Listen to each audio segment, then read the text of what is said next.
violence conjugale, racisme, bavure policière, abus sexuels, discrimination, pauvreté, maltraitance, famine. guerre, N'est-ce pas ce qui représente le monde d'aujourd'hui?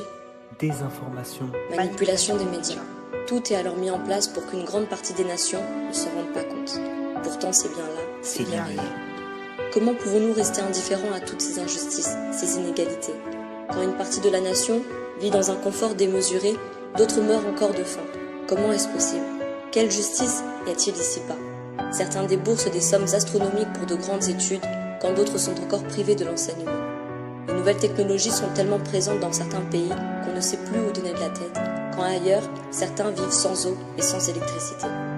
Il n'y a pas besoin d'avoir fait de grandes études pour ouvrir les yeux sur l'état déplorable des nations.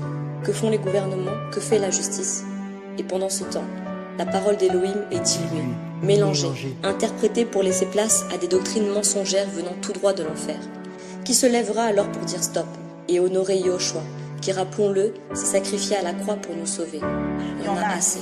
J'ai décidé de sortir du silence.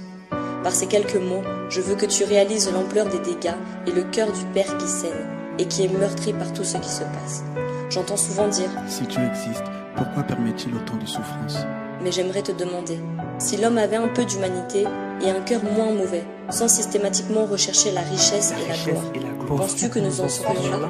La réponse est clairement non. Puisqu'en effet, la source de ces maux est bien l'homme lui-même, conduit par ses besoins charnels et j'irai même plus loin, sous l'emprise du diable, totalement dépourvu et éloigné de la connaissance d'Élohim.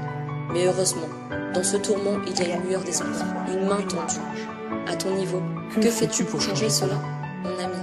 Je t'invite premièrement à intercéder en faveur des personnes qui subissent tous ces méfaits.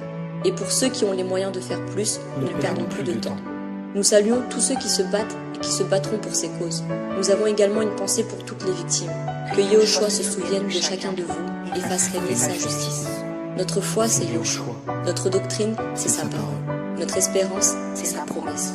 Qu'un jour, ce monde passera, mais quant à sa parole, elle ne passera pas.